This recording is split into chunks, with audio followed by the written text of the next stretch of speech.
अस्सलाम वालेकुम नाजरीन, मैं Asad Abbas Bhatt advocate high court आपकी खिदमत में हाजिर हूँ। कुछ नई कानूनी, सियासी और जो है वो पॉलिटिकल इंफॉर्मेशन के साथ। नाज़रीन, पहली बात तो ये है कि इल्ज़ाम आया है पीटीआई के ऊपर, बेसिकली इमरान खान के ऊपर, कि जनाब उसने अपने दौरे हुकूमत के अंदर केपीके के अंदर कुछ 80 करोड़ के लगभग जो है फ़ंड अलॉट किए और फेसबुक, ट्विटर और डिफरेंट सोशल मीडिया के जो प्लेटफॉर्म हैं उसके ऊपर बंदे भर्ती करके अपनी तस्वीर जो है अपनी तशहीर के लिए इस्तेमाल किया और पीटीआई को पॉपुलर बनाने की कोशिश की। एक तो उसके ऊपर बात करेंगे कितनी सदाकत है। दूसरा ये कहा गया कि जनाब आज ऑनरेबल जस्टिस हैं बाबर सत्तार इस्लामाबाद हाई कोर्ट के अंदर, उन्होंने बुनियादी तौर पर जो है वो दो बेल पिटिशन्स, गालबन 3 थी, दहशत गर्दी के मुकदमात की जो अदम पैरवी खारिज हो गई थी, उनको सुनने के लिए इनकार कर दिया और उन्होंने कहा जी कि जनाब इसको दूसरे बेंच के पास भेज दिया जाए। उसकी क्या तफसीलात हैं उसके ऊपर भी बात करेंगे। और तीसरी जनाब आज जो है वो तोशाखाना साइफ़र केस जो है उसकी हियरिंग जो है वो अबुल हसनात जज हैं ऑनरेबल, उन्होंने जेल के अंदर की, उसके क्या हदोहाल हुए, तीनों बातों के ऊपर आज जो है वो डिस्कस करेंगे।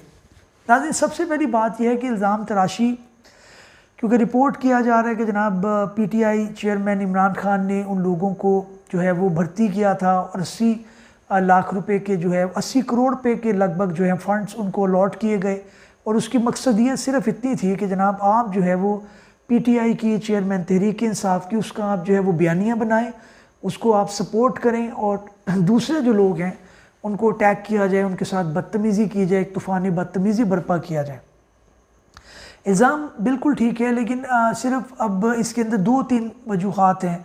और एक ये भी इल्ज़ाम किया जा रहा है कि जनाब उनकी मकबूलियत के मुतालिक जो ट्विटर है और जो उसके जो ओनर हैं अभी मौजूदा मस्क साहब, उन्होंने एक रिपोर्ट भी जो है वो जारी की जिसके अंदर उन्होंने बताया कि जनाब कोई 53% के करीब जो है वो फेक अकाउंट हैं चेयरमैन पीटीआई के फॉलोइंग के, तो लिहाजा वो फॉलोवर नहीं है उनके, वो इतने ज़्यादा पॉपुलर नहीं है। लेकिन 2-3 चीज़ें बड़ी इंपॉर्टेंट यहाँ पे जो है वो गोशगुजार की जा सकती हैं। एक तो ये है कि जनाब अगर वो पॉपुलर नहीं है, मान ली जाए बात कि वो उनकी सोशल मीडिया के ऊपर उनकी फैब्रिकेटेड चीज़ें थी, उन्होंने प्लांट किया हुआ था, उसके अंदर जो लोग थे वो वाकई जेन्युइन नहीं थे जो उनको सपोर्ट कर रहे थे, लेकिन सड़क के ऊपर उनकी इतनी ज़्यादा पॉपुलैरिटी क्यों है? मैंने उनकी पॉलिसी से बेशुमार जो है वो उनको क्रिटिसाइज़ किया, अभी भी करता हूँ, लेकिन जो उनकी पॉपुलैरिटी का एक एलिमेंट है वो जो है वो उसको सरफ़े नज़र नहीं किया जा सकता। वो ज़िमनी इलेक्शन के अंदर जब पीडीएम की गवर्नमेंट थी तब वो बेशुमार जो है वो कॉन्स्टिट्यूएंसी से विन किया पीटीआई ने। क्या वजह थी? अगर ट्विटर की हद तक, अगर सोशल मीडिया की हद तक, अगर फेसबुक की हद तक, यूट्यूब की हद तक ही चेयरमैन पीटीआई जो है वो पॉपुलर थे, तो फिर ग्राउंड पे रियलिटी क्या है? और दूसरी बात यह है कि जनाब इतने ज़्यादा मुकदमात उनके ऊपर जो है वो गवर्नमेंट ने डाल दिए हैं, इतने ज़्यादा उनके ऊपर केसेस हैं, उनको बांध के रख दिए। अगर आप उनसे खाइफ नहीं हैं और उनकी पॉपुलैरिटी और उनकी मकबूलियत से आपको कोई मसला नहीं है, तो फिर उनको आज़ाद छोड़ें, उनको इलेक्शन कंटेस्ट करने दें, जो कि आम शहरी, एक आम पाकिस्तानी का हक भी है। हाँ, फिर वो अपनी पॉलिसीज़ की वजह से लोग उनको धुतकार दें, उनको ना सिलेक्ट करें, ना उनको इलेक्ट करें, ना उनको वोट करें, फिर जाहिर है वो एक मामला अलग है। पहले भी जब चेयरमैन पीटीआई पावर में आए और प्राइम मिनिस्टर बने तो तब भी इमरान खान की पॉलिसी को क्रिटिसाइज़ किया जा रहा था और उनकी इकोनॉमिक पॉलिसी को, स्पेशली जब उन्होंने महंगाई बहुत ज़्यादा बढ़ा दी थी तो उनके ऊपर क्रिटिसिज्म हो रहा था। और जब ये नो कॉन्फिडेंस की मूव आई, इसके ऊपर भी एक चीज़ कही जाती है कि जनाब चेयरमैन पीटीआई इमरान खान अपनी मौत खुद मर रहा था, उसको एक नई ज़िंदगी बख्श दी।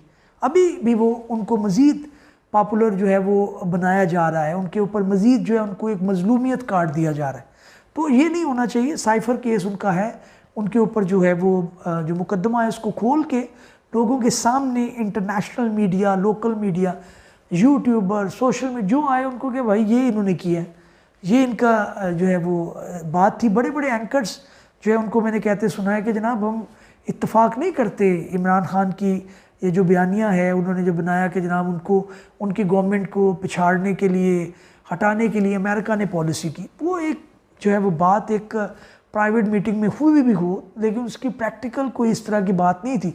तो दो वजूहात, economic policy of Imran Khan and second the false बयानिया, वो उनको वैसे ही ले डूबता।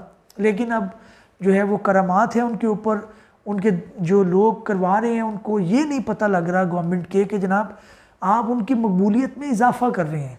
क्योंकि नवाज शरीफ को भी जब निकाला गया, हालांकि उनके उस तरह से कोई फ़ैन फॉलोइंग नहीं है जिस तरह की इमरान खान की है, लेकिन लोग उठ खड़े हुए कि जनाब आप एक इलेक्टेड जो है वो वज़ीर आज़म को ऐसे कैसे निकाल सकते हैं।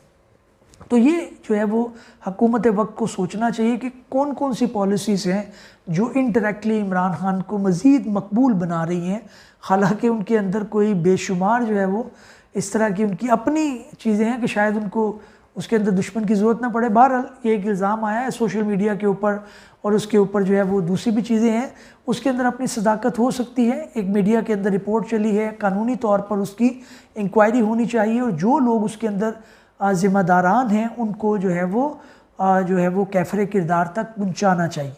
लेकिन दो चीज़ें इसके अंदर आती हैं। एक तो फ़याज़ुल हसन साहब का, फ़याज़ुल हसन चौहान जो हैं, फ़याज़ुल चौहान, उनका मैं बयान सुनना था। उन्होंने कहा जनाब कि मैं तो इसमें शामिल नहीं था, लेकिन पंजाब के अंदर भी मैंने इस तरह की बनाई थी, उनके ऊपर भी इंक्वायरी होनी चाहिए। अगरचे उन्होंने पाकिस्तान इस्तेकाम पार्टी ज्वाइन कर ली है, लेकिन लोगों को नज़र आना चाहिए कि किसी को भी फिर एग्जाम्प्ट नहीं किया जा रहा। इसी तरह से फिरदौस आशिक अवान जो है वो फेडरल में थी, वहाँ पे भी देखना चाहिए कि जनाब वहाँ पे भी इंक्वायरी किया जाए कि कहाँ कहाँ पे जो है इमरान खान ने अपनी ज़ात के लिए, तहरीक इंसाफ की मकबूलियत के लिए लोगों को जो है वो फ़ंड्स दिए हैं, लोगों को जो है वो हुकूमत के खाते से फ़ंड दिए हैं जो आपके और मेरे पैसे से गए हैं। उसकी अकाउंटेबिलिटी बिल्कुल होनी चाहिए, और एक 201 मुकदमा भी, 201वां मुकदमा भी उन पर बनना चाहिए।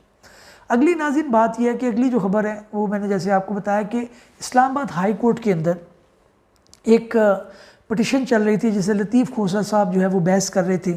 उन्होंने ऑनरेबल जो है वो जज बाबर सितार साहब हैं, उनको ये आर्ग्यू किया कि जनाब 3 या 4 बेल पटिशन हैं जो इमरान खान की कबल अज़ गिरफ़्तारी ज़मानतें थीं, लेकिन वो रिजेक्ट हो गई क्योंकि उनको तोशाखाना केस के अंदर अरेस्ट कर लिया, तो वो जा नहीं सके, मेरिट पे खारिज नहीं हुई, तो उनको रिस्टोर करने का ऑर्डर किया जाए।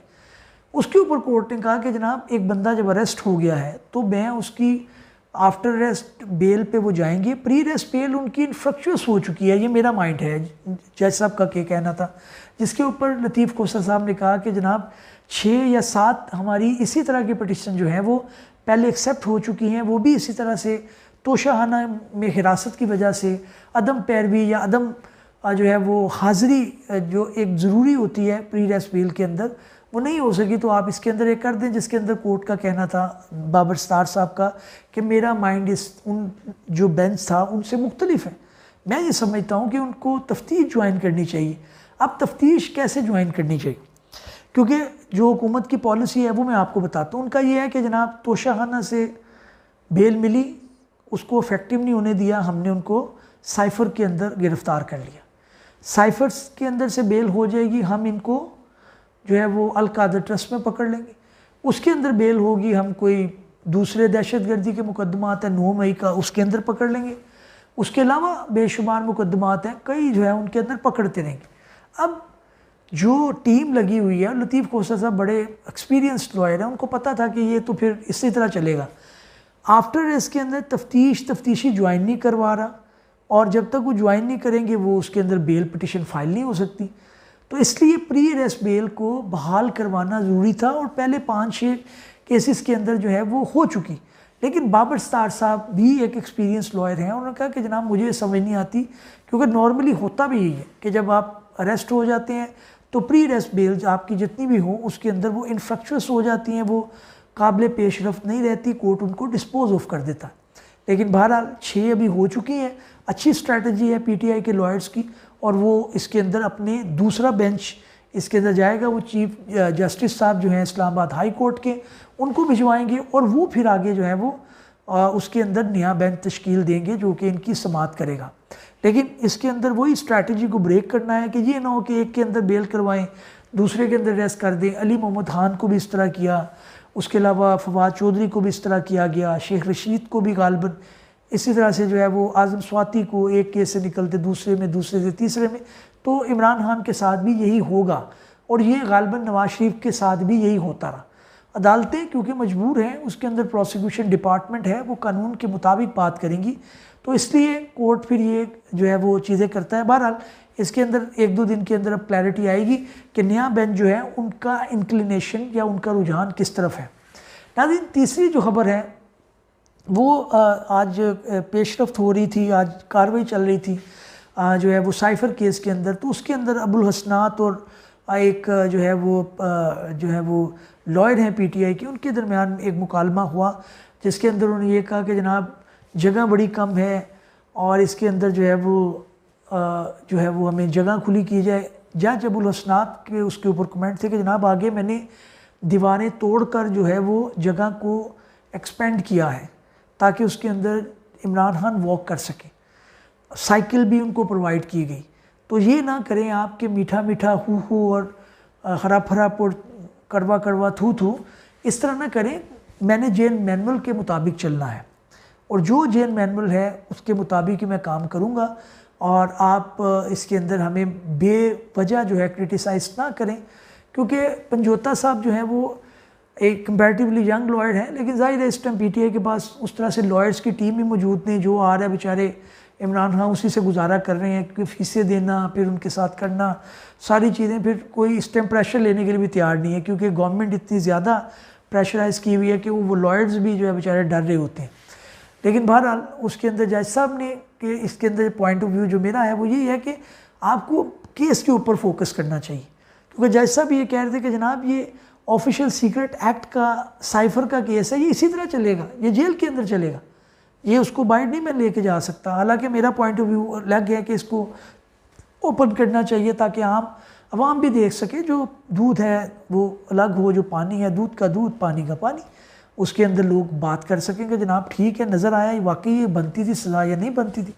तो नाज़रीन ये 3-4 खबरें थी। चैनल को सब्सक्राइब कर लीजिएगा और इसी तरह की इंशाल्लाह कानूनी और सियासी खबरें लेकर हाज़िर खिदमत होते रहेंगे। Thank you very much.